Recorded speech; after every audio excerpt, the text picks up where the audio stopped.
Listen, this game is basically just swinging around like Spider-Man, but with swords, slaying giant zombies. If that isn't enough to sell you, well then, you're just a lost cause.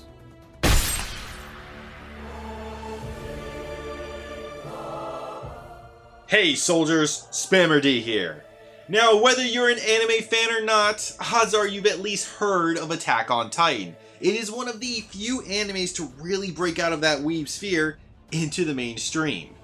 And for good reason. Suspense, action, horror, drama, waifus. It's got it all. And a lot of it transfers over to the game. Though not exactly all of it. But for everything lost, it makes up for it in the gameplay. Released for the PS4, Xbox One, and Steam, and others if you live in Japan, Attack on Titan, or Attack on Titan Wings of Freedom, for those of you in Europe, follows the events of the first season of the show with surprising accuracy. For those of you unfortunate enough to not have experienced the greatness that is Attack on Titan, what the hell are you doing with your lives? I mean, without spoiling anything. Yeah, that's what I meant, without spoiling anything. The basic premise is that giant monsters known as Titans roam the Earth. And their favorite food? Why, you of course.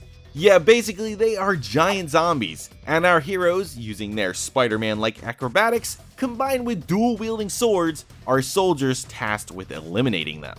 Of course, anyone who's actually seen the show or read the manga knows that that description does not even come close to doing the series justice. I left out all the mystery, suspense, and character drama. But it is all you really need to know in order to enjoy the gameplay. Plus, while the game does an outstanding job capturing some of the most iconic moments from the show, I still wouldn't recommend it as a substitute for the show, as it leaves out a lot of the more emotional details that really get you invested in the characters, and their more tragic ends. But it does cover all the major events, and it looks great doing it. I really gotta hand it to the 3D team here. This is a beautiful game that makes you feel like you've been dropped right into an episode of the show. They really nailed the look and feel, right down to the thicker lines, angry scowls, and the disturbing nature of the Titans. You know, I am so glad I get to stab them. I think fans of the show will get a real kick out of reliving these moments. Plus a few scenarios that didn't make it into the show, like capturing the two Titans or the return of the Scouts. And newcomers will probably enjoy the spectacle, especially the moments when you get to make a major takedown as the music swells behind you. Attack on Titan is renowned for its amazing score, which is not used here. But don't let that get you down, because I'd argue that the game's original score is just as good. Honestly, I actually had to go back and compare the game soundtrack to the shows just to be sure that they weren't the same. Because just like the graphics, the music captures the tone of the show perfectly, with the best way to describe it simply being epic. The music really gets the blood pumping for an all-out Titan-slaying bloodbath. Freaking awesome. Exactly what I needed from an action game like this. And of course though, the non-action tunes during the downtimes are nice too. Unfortunately, despite such an amazing score, the audio isn't exactly what I'd call flawless. But not because of the music. Now this is gonna sound like a hot take, but the fact is that this game being sub only is actually kind of a problem.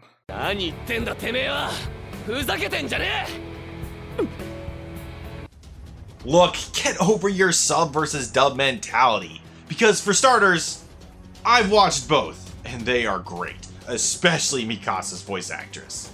But the problem here is actually what a lot of dub fans complain about.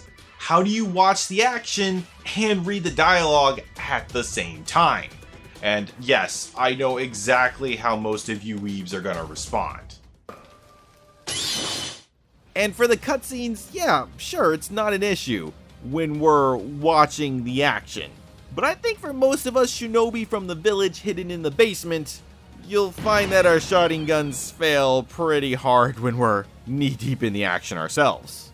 Or in non-weeb speak, I'm just trying to say that it's tough to read all the characters' banter when we're focused on fighting. And trust me, that's what you're going to be spending a lot of time doing. The game offers up two modes: attack mode, which is just a fancy way of saying story mode, and expedition mode, or, online play.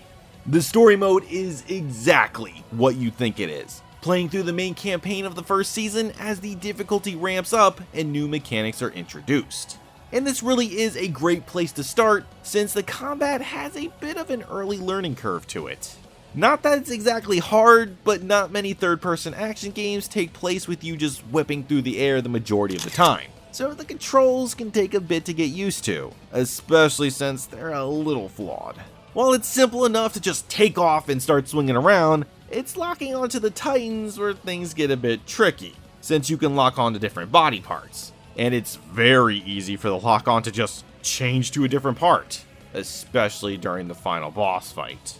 Not to mention, picking which Titan you want to lock onto can be a real chore, especially when there's multiple around. It sucks when time is of the essence, a comrade is about to be eaten, and damn it, I locked onto the wrong Titan again. Plus, when you really need to make a break for it, and you forget to unlock, despite clearly swinging away.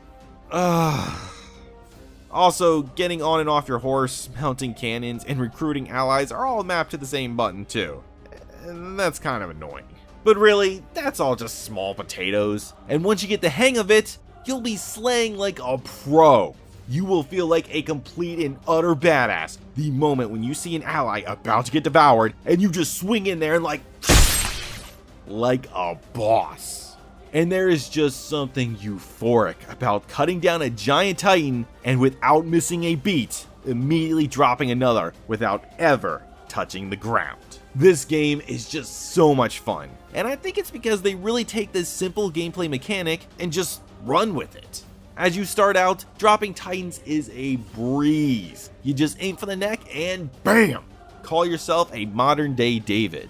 But as you progress, allies need assists, Titans begin to swarm more, they get stronger, and new tactics become necessary. So things never really get stale.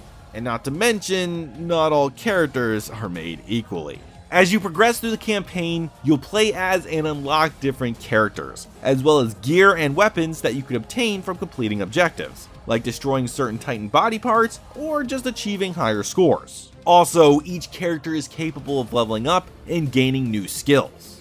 Characters like Levi and Mikasa are obviously badasses, gaining skills that let them trounce foes faster and easier. But strategic characters like Armin aren't so lucky, needing to rely more on traps, special weapons like light and sound flares, and leading squad members in coordinated strikes. The story mode has you alternating between these characters often enough with different objectives to really help keep things fresh. On top of that, there's the occasional Titan battle, which I can't really go too deep into without treading into spoiler territory, but I can say that these fights do help break things up, even if they're really nothing special. And the downtime between missions is also nice, letting you really cool down a bit and see what's on the characters' minds, which is great for fans. Though it's not mandatory either. And once you've completed the game, all of the missions become available to replay with bonus objectives that you can also complete online. Sadly though, the main campaign is single player only, but the game offers up a lot of its missions in its online multiplayer mode, that you can play solo offline if you want to. Now, surprisingly, despite this game being a few years old and having a sequel, I did actually manage to find a team playing online. And that's pretty cool. You can all split up and tackle different objectives, clear out all the Titans, or just team up against the tougher ones. The only real downside is that if you're playing with randoms, they might initiate the final battle without you, when there's still other objectives to complete. But hey, it is what it is. Really though, with this game being a bit older, it is on the cheaper side, perfect for budget players. So if you can get a few friends to pick it up with you, you can avoid that small caveat, and I think you'll have a good time. And Attack on Titan is completely worth it. While the game has a few hiccups here and there, and is no substitute for actually watching or reading the story, it in no way holds the game back. The visuals are outstanding and truly captures that look and feel of the anime. The music is epic. And best of all, the gameplay is fast and above all else, fun. Anyone looking for a third-person action game that stands out from the norm should definitely give their hand a try at slaying some titans. Fans of action anime and action games alike should definitely give this one a go, especially if you enjoyed swinging around as Spider-Man. And obviously, if you're a fan of Attack on Titan, which you should be, this game is an absolute must-play. Attack on Titan for Xbox One, PS4, and Steam comes highly recommended.